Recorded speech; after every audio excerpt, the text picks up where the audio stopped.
할렐루야. 오늘도 우리 하나님 아버지와 주 예수 그리스도로부터 은혜와 평강이 여러분의 삶과 가정 위에 함께하기를 축복합니다. 지난달에 둘째 아이가 다니는 어린이집 원장님한테서 전화가 왔습니다. 내용인즉슨 저희 둘째가 어린이집 아이들 앞에서 자꾸 예배를 드린다는 겁니다.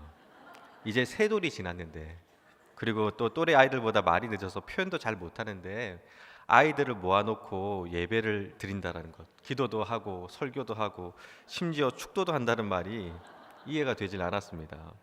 그러다 얼마 전에 제가 집에 있는데 아이가 이렇게 예배를 인도하는 모습을 직접 목격을 했습니다.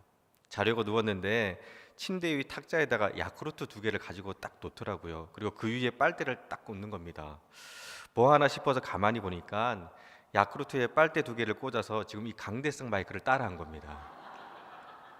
얘가 아빠 닮아서 그래도 할 건 다 합니다. 그래서 그리고는 주여 아버지 하면서 일장 설교를 시작합니다. 뿐만 아니라 마지막에는 두 손을 올리고 축도도 이렇게 합니다. 이제 세 돌 지난 녀석이 예배를 집례하는 겁니다. 여러분, 서당계 3년이면 풍어를 읊고요, 목사들 3년이면 예배를 집례합니다. 재밌는 것은 그렇게 한참 주여 아버지 하면서 설교하다가 목마르면 야쿠르트 이렇게 들어서 한번 쭉 빨고 다시 내려놓고, 그 모습이 얼마나 웃었는지 몰라요. 근데 그 모습을 지켜보다 문득 저 모습이 마치 제 모습 같은 겁니다.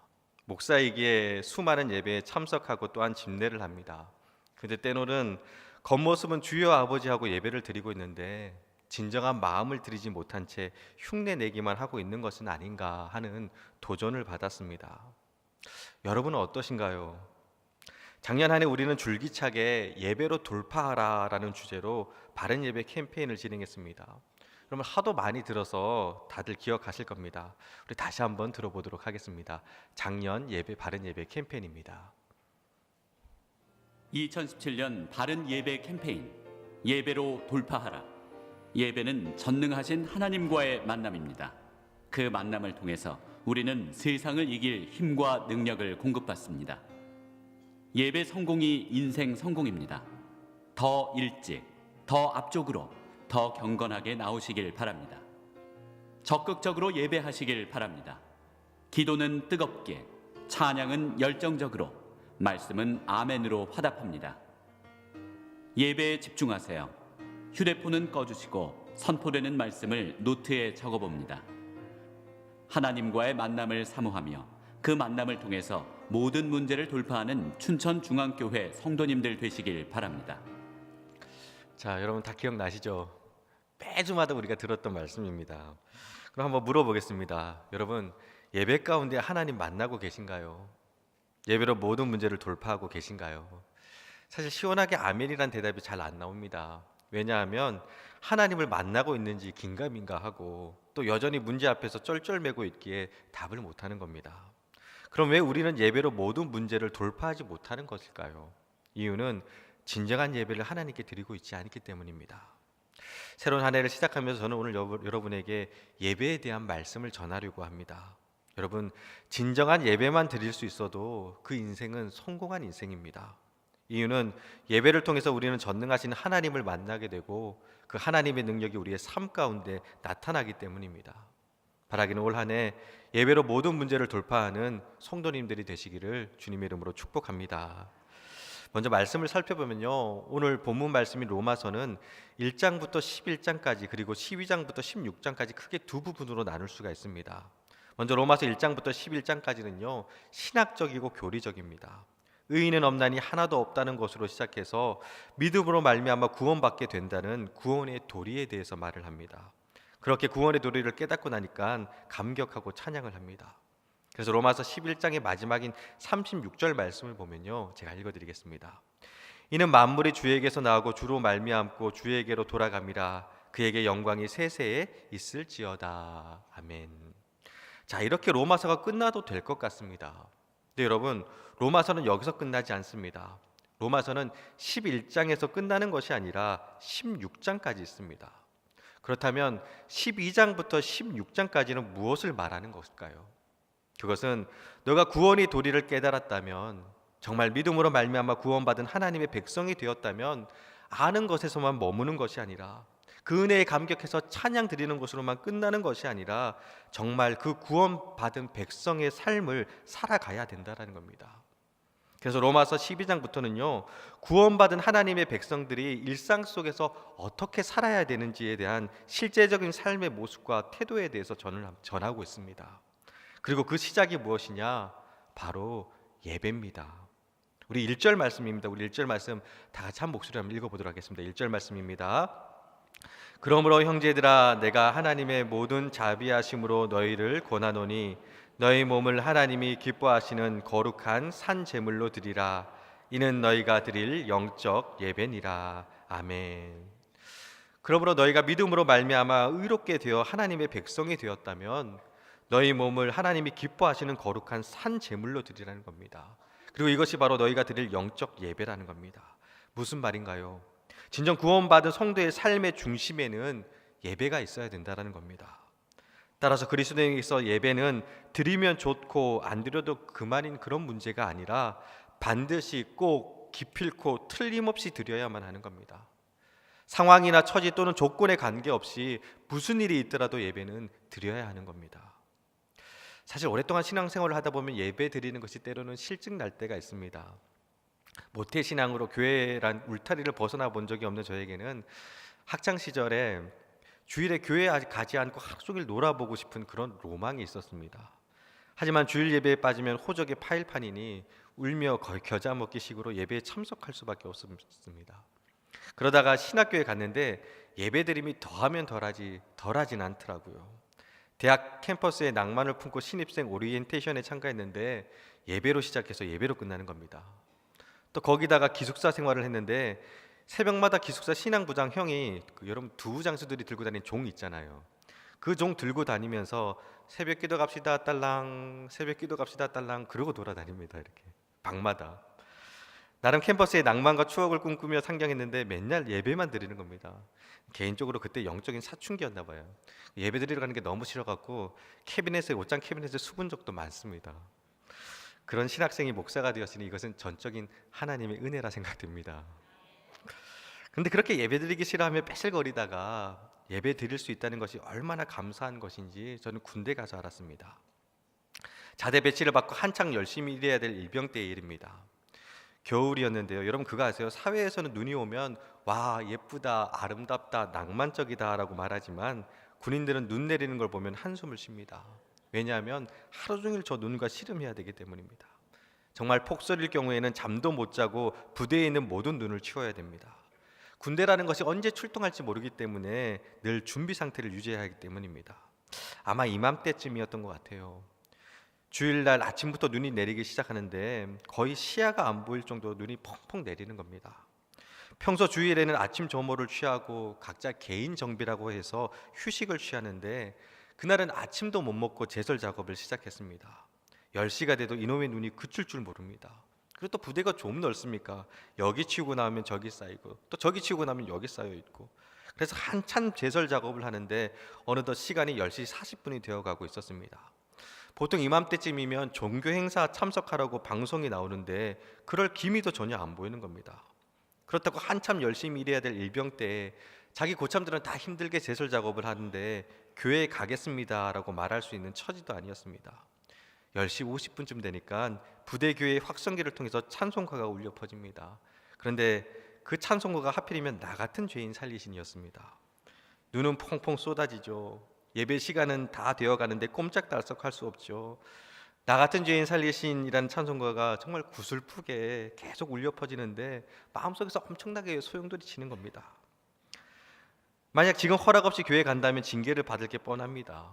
그렇다고 주일날 예배를 안 드린다는 것도 또한 신앙의 양심이 허락하지 않았습니다. 눈은 내리죠. 찬송가는 따다다다 근데 다 제 구구절절이 제 이야기인 거예요. 찬송가는 울려 퍼지죠. 이러지도 못하고 저러지도 못하고 맘만 졸이고 있는데 너무 서글픈 겁니다. 평소에는 그렇게 가기 싫던 교회가 어쩔 수 없이 못 가게 되니까 죽으라고 가고 싶더라고요. 이렇게 갈등하는 시간 동안 어느덧 시간이 흘렀고 어느덧 11시가 되었습니다. 11시가 딱 되니까 마음이 무뎌져 내리더라고요. 그리고 제 자신이 너무 부끄럽고 창피했습니다. 스스로 욕하며 자책했습니다. 그래, 너는 비겁자였어. 나중에 너도 큰 환난이 닥치면 예수님 모른다고 부인하고 말 거야. 삶을 드린다고 큰 소리 쳤지만 지만아 너의 믿음은 이 정도밖에 안 되는 거였어 하며 한없이 마음이 무너져 내리는 겁니다. 하염없이 내리는 한방눈을 우두커니 맞으면서 눈에 눈이 들어가서 그런지 아니면 서러워서 그랬는지 쉴 새 없이 눈물이 줄줄줄 흐르더라고요. 그리고 11시 5분이 되었을 때 결심을 했습니다. 맞으면 맞더라도 예배는 드려야겠다고. 멋대로 자리 일탈했다고 영창 가게 되면 까짓것 가지 뭐 하고 마음을 굳혔습니다. 그리고 멋지게 들고 있던 쌀이비를 집어 던지고 눈물을 흩날리면서 교회로 내달렸습니다. 그런데 그때 바로 그때 저쪽에서 저희 중대에서 저희 소대에서 가장 선임병인 한 고참이 성경책 2개를 팔에 끼고 저에게로 걸어오고 있는 겁니다. 그리고 말합니다. 야, 교회 가자. 그 말이 얼마나 황홀하게 들리던지요. 누가 뭐라고 하겠습니까? 우리 중대에서 가장 고참이 저를 데려가니 어느 누구도 작업 중에 교회 간다고 해코지하지 않았습니다. 그리고 그날 예배를 드리는데 얼마나 은혜가 되었던지 모릅니다. 그냥 예배의 자리에 있는 것 자체만으로도 감동과 감격이었습니다. 그리고 그때 너희 몸을 하나님이 기뻐하시는 거룩한 산 제물로 드리라 라는 오늘 말씀에 나오는 산 제물이 된다라는 것이 무엇인지 알겠더라고요. 여러분, 오늘 말씀에서 산 제물로 드린다는 것은요, 구약시대 유대인들이 제사를 지내며 제물을 바칠 때 썼던 단어입니다. 제물이 되어 드려진다는 것은 죽었다라는 겁니다. 걱정도 두려움도 미련도 아쉬움도 자존심도 욕심도 다 죽어버린 겁니다. 눈물을 흩날리며 영창 갈 각오로 쌀입이 던졌을 때 저는 그때 이미 산 제물이 되어 있었습니다. 그리고 그렇게 산 제물이 되어 주님 앞에 서니까 하나님이 만나 주시더라고요. 그리고 그렇게 하나님 만나니까 세상이 무섭지가 않았습니다. 부어주시고 채워주시는 은혜와 위로와 능력이 이전과는 비교할 수가 없는 겁니다. 사랑하는 여러분, 왜 우리가 예배 때 살아계신 하나님을 만나지 못하느냐? 우리의 몸과 마음이 산 제물이 되어 있어야 되는데 제물이 안 되어 있는 겁니다. 여러분, 오늘 이 예배에 어떤 마음으로 나오셨나요? 아니, 오늘 이 예배 한 번의 예배를 드리기 위해서 무엇을 희생할 수 있으신가요? 아무런 기대감이나 사모함 없이 주일이니까 습관처럼 나와서 앉아 있다가 축도 끝나기가 무섭게 눈썹 휘날리면서 나가는 것은 산 제물이 아닙니다. 그렇게 예배 드리니 어떻게 하나님을 만납니까? 내가 산 제물이 되어 내 자아를 죽여 주님께 드려야 거기에 주님의 임재가 이루어지는데 땅만 밟고 가니 거기에 무슨 주님의 능력이, 주님의 역사가 나타날 수 있겠습니까? 여러분, 제물이 되고 제물로 바쳐진다는 것은요, 제물을 바치는 사람은 지위고하를 막느라고 제물에 목을 칠 때 튀어오르는 피를 뒤집어 쓰고 가죽을 벗기고 각을 뜰 때의 피비린내와 수고를 감수해야 됩니다. 어느 누구도 예외는 없습니다. 또 내장과 다리를 씻을 때 역겨운 악취를 감내야 됩니다. 그리고 그 과정을 통해서 그 제사는 살아있는 제사가 되는 겁니다. 하나님 앞에서 죄인된 자신의 목을 치는 심정으로 제물의 목을 치고요, 하나님 앞에 자신의 몸과 마음을 온전히 바치는 심정으로 제물의 가죽을 벗기고 각을 뜨고 내장을 씻습니다. 예배자는 이렇게 제물을 잡으며 제사 드리면서 하나님 앞에 자신을 죽이는 겁니다. 예배는 그런 겁니다. 비록 제사 드리고 돌아가는 그의 옷은 피투성이여 제물의 비린내와 역겨움이 진동한다 할지라도 그의 영혼은 기쁨으로 충만하여지고 제물과 함께 죽어버린 자신의 심령 속에 하나님께서 주인으로 자리 잡게 되는 겁니다. 여러분, 거룩한 산제물이 된다는 것은 이런 겁니다. 지금 여러분은 산제물이 되어 있으신가요? 바라기는 습관적으로 형식적으로 주님 앞에 나와 예배하는 것이 아니라 내 몸과 마음을 거룩한 산제물로 주님 앞에 드릴 수 있으시기를 바랍니다. 내가 산제물이 되어 주님 앞에 죽고 나면 그곳에 주님이 임재하시고 그때부터 주님의 능력과 역사가 나타나게 되는 것입니다. 2018년 올 한 해 거룩한 산제물이 되어 주님 앞에 드려지는 진정한 예배자들이 되시기를 주님 이름으로 축복합니다. 다음으로 영적 예배를 드려야 됩니다. 영적 예배란 무엇이냐? 여기서 영적이라는 단어는 헬라어로 로기코스라고 하는데요, 원어적 의미는 합당하고 적절하다, 이치에 맞고 합리적이다라는 의미입니다. 합리적이고 이치에 맞는 것이 영적이라는 겁니다. 무슨 말이냐? 믿음으로 말미암아 구원받게 되었고 그 은혜를 알고 나니까 내가 거룩한 산제물이 되어 내 몸과 마음을 하나님께 드리는 것이 이치에 맞고 합당하다는 겁니다. 어떤 대단한 결심이나 결단을 해서 내 몸을 하나님의 거룩한 산제사로 드리는 것이 아니라 은혜를 입었다면 내 삶을 하나님께 드리는 것이 너무나도 당연하고 이치에 맞는 거라는 겁니다. 거룩한 산제물이 되라니까 뭔가 특별한 소원을 해야 할 것 같고 주님을 위해 뭔가 특별한 헌신을 해야 할 것 같다고 생각하는 분이 계실지 모르겠는데요, 그런 게 아니라 매일의 삶 속에서 내가 거룩한 산제물이 되어 죽고 내 삶의 주인이 예수님이 되게 하는 것, 그것이 바로 영적 예배라는 겁니다. 주일날 한번 교회 와서 예배드리는 그걸로 다 된 것처럼 살아가는 것이 아니라 매일의 삶 속에서 주님 앞에 거룩한 산제사가 되어 나는 죽고 예수님께서 주인 되셔서 우리의 삶을 주관하시고 통치하게 하시는 것, 그것이 바로 영적 예배입니다.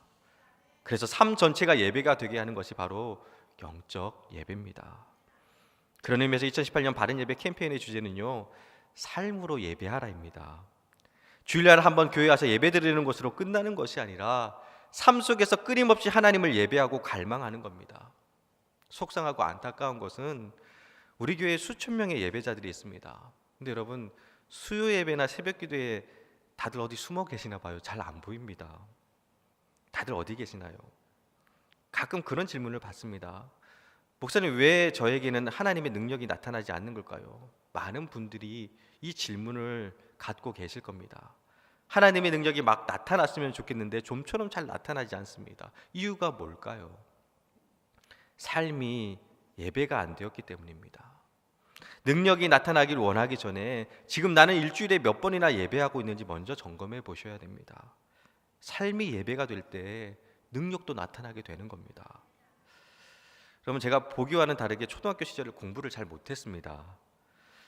지난번에 말씀드린 것처럼 보기에는 굉장히 귀티나고 똑똑해 보이지만 어렸을 때 한글을 늦게 깨우쳤습니다. 그래서 초등학교 때는 거의 매일같이 나머지 공부를 했습니다. 그러다가 중학교에 올라갔는데 중학교 1학년 때 인격적으로 예수님을 만나고 목사가 되어야겠다는 소명을 받게 됩니다. 근데 그러고 나니까 공부를 잘해서 하나님께 영광 돌리고 싶은 욕심이 생기는 겁니다. 또 그때 당시 저희 동네에 기원정사라고 해서 큰 절이 있었습니다. 근데 안타깝게도 절에 다니는 애들이 다들 공부를 잘했습니다. 그래서 학부모들 사이에 어떤 소문이 돌았냐면 애들 절에 보내면 공부 잘한다라는 그런 입소문이 돌기 시작했습니다. 그전에는 공부 못하는 것이 하나도 마음에 안 걸렸는데 그때부터 마음에 걸리는 겁니다. 거룩한 울분이 생기는 겁니다. 그래서 그때부터 열심히 공부했습니다. 그리고 매일 2번씩 교회에 들러서 혼자 예배했습니다. 학교 가기 전에 교회 들려서 잠깐 찬송하고 기도했고요. 또 수업이 끝나고 하굣길에 교회에 들려서 혼자 기도하고 돌아왔습니다. 비가 오나 눈이 오나 바람이 부나 한 번도 거르지 않고 교회에 줄기차게 들락거렸습니다. 그리고 기도했습니다. 하나님, 공부 잘하게 해달라고. 당시 제 성적이 바닥을 쳤는데 이왕 기도하는 거 전교 1등 하게 해달라고 제가 기도를 했습니다. 밑도 끝도 없고 그냥 전교 1등 하게 해달라고, 하나님. 그렇게 간청을 했습니다. 여러분, 제 믿음이 이 정도입니다. 밑도 끝도 없이 그냥 전교 1등 하게 해달라고. 그리고 1학기가 지났습니다. 학기 말고사를 보았는데 많이 향상되긴 했지만 만족할 만한 수준은 아니었습니다. 또 그래서 혼자 방에 울면서 공부했습니다. 그리고 또 줄기차게 하루에 2번씩 교회 가서 예배했습니다. 2학기 시험을 보았습니다. 몇 등 했을까요? 제 전교 1등을 했습니다. 별로 안 믿는 눈치신데 갑자기 제가 확 달라 보이죠? 네. 물론 열심히 공부도 했습니다. 근데 거기다가 하나님이 도우셔서 찍은 게 다 맞은 겁니다. 어떻게 찍는 것마다 그렇게 잘 맞는지 하나님이 하신 겁니다. 여러분, 어떤 날은 태풍에 쫄딱 젖은 채로 교회 입구에 들어선 적도 있고요. 또 어떤 날은 시간이 없어서 예수님 저 왔어요 하고 눈도장만 찍고 간 적도 있었습니다. 그래도 한 번도 거르지 않고 하루에 2번씩 그렇게 예배의 자리에 섰습니다. 그렇게 삶이 예배가 되니까 능력이 임하더라고요. 그래서 저는 압니다. 예배가 답이고 예배가 능력이고 예배가 권세고 예배가 바로 하나님을 움직이게 하는 힘입니다. 우리의 삶이 예배가 되었을 때에 예배로 모든 문제를 돌파할 수 있게 되는 것입니다. 바라기는 올 한 해 예배로 승리하는 모든 성도님들이 되시기를 주님의 이름으로 축복합니다. 말씀을 마무리합니다. 제가 우리 교회에서 여러분 보직이 예배 담당 목사입니다. 수많은 예배를 준비하고 기획하면서 예배란 무엇일까라는 질문을 스스로에게도 수십 번도 넘게 던져보았습니다. 그리고 내린 결론이 예배는 하나님과의 만남이라는 겁니다. 단지 머리로 아는 것이 아니라 가슴과 가슴으로, 마음과 마음으로 만나는 겁니다. 근데 여러분, 예배 때마다 하나님을 만나고 계신가요? 아니, 그보다 앞서 산 제물이 되어야 되는데 하나님 앞에 거룩한 산 제물로 여러분의 몸과 마음을 드리고 계신가요? 제가 전도사 시절에 시골에서 목회를 할 때 제가 참 좋아하던 권사님이 계십니다. 올해 연세가 89세이신데 정정하십니다. 근데 그 권사님 이러한 한 가지를 소개를 하고 오늘 말씀을 마치겠습니다. 그 권사님 15살에 시집 와서 손이 형님 따라 처음 교회 다니기를 시작했습니다. 그리고 예수님을 영접하게 되었고 열심을 다해 믿음 생활을 했습니다. 때로는 교회 나간다고 할아버지한테, 남편 할아버지께 몽둥이로 맞아져서 팔이 부러져서 팔이 퉁퉁 부은 그 팔 부여잡고 교회에 나오신 분입니다. 교회 건축할 때는 드릴 것 없어 자신의 머리카락 잘라 시멘트 푸대 사갖고 오신 그런 분이었습니다. 이쯤 했으면 하나님 좀 축복해 주셔야 되잖아요. 물 붓듯이 부으시는 주님의 은혜와 축복은 아니라 할지라도 어렵지는 않게 해 주셔야 되잖아요. 근데 점점 힘들어지는 겁니다. 그러다가 아들이 35살 되던 해에 간경화로 하나뿐인 아들을 잃습니다. 아들이 35살 되던 해. 아들이 죽고 5살, 3살, 2살인 손주 셋 남겨놓고 며느리는 도망을 갑니다. 주위 동네 분들은 저 집이 예수 믿어서 저렇게 되었다고 다들 손가락질하고 비웃었습니다. 그런데 그 권사님이 이런 말씀을 하시더라고요. 자기는 예수님이 안 믿더라는 겁니다. 믿고 원망스러울 만도 한데 예수님이 하나도 자기는 안 믿더라는 겁니다. 그리고 주일날 이른 새벽에 아들 땅에 묻고 그날 오전에 손주 셋 데리고 교회에 나오셨다고 합니다. 그리고 그날 예배 드리는데 그 예배 드리는 가운데 참았던 눈물이 터져 나오는데 사도신경으로 시작해서 주기도문으로 예배가 끝날 때까지 하염없이 우셨다라는 겁니다. 설교하는 내내 고개도 못 드시고 꺽꺽대면서 숨죽이며 울기만 했는데 권사님은 그날의 예배를 잊을 수가 없다고 합니다. 그 간정을 듣는데 영적 예배가 무엇인지 비로소 알겠더라고요. 입술 뗄 기력조차 없어서 한마디의 찬송도 드리지 못했고 주체할 수 없이 흘러내리는 눈물로 고개도 한번 제대로 들지 못했지만 권사님은 그날 거룩한 산제물이 되어 주님이 기뻐하시는 영적 예배를 드리신 겁니다. 그날 간증을 마치신 후에 권사님 돌아오시면서 하신 말씀이 늘 제 가슴에 남아 있습니다. 목사님, 예배 드릴 수 있어서 다행입니다. 정말 다행입니다. 여러분, 이 권사님의 고백이 또한 우리의 고백이 되기를 원합니다. 그래요, 여러분, 오늘 이렇게 예배 드릴 수 있어서 그럼 다행입니다. 정말 다행입니다. 2018년 올 한 해 우리는 계속 예배자로 설 겁니다. 바라기는 어떤 예배 자리에 있든지 예배 드릴 수 있음에 감사할 수 있는 저와 여러분이 되기를 소원합니다. 그리고 또 이 시간 우리 그동안 주님 앞에 온전한 예배로자로 서지 못했음을 회개하기를 원합니다. 예배 자리마다 주님 임재하십니다. 그런데 안타까운 것은 이 많은 사람들 중에 주님이 찾으시는 진정한 예배자는 많지 않다는 겁니다. 그래서 우리 주님 너무 슬퍼하십니다. 이제 우리 결단함에 고백할 수 있기를 원합니다. 주님이 찾으시는 바로 그 예배자가 내가 되게 해달라고. 거룩한 산제물이 되어 내 몸과 마음을 주님께 다 드릴 수 있는 그 한 사람이 바로 내가 되게 해달라고 우리 다짐하고 결단할 수 있으시길 바랍니다. 그리고 그렇게 우리의 삶이 예배가 될 때 2018년 올 한 해 우리의 삶 속에서 역사하시는 하나님의 능력을 경험하게 될 줄 믿습니다.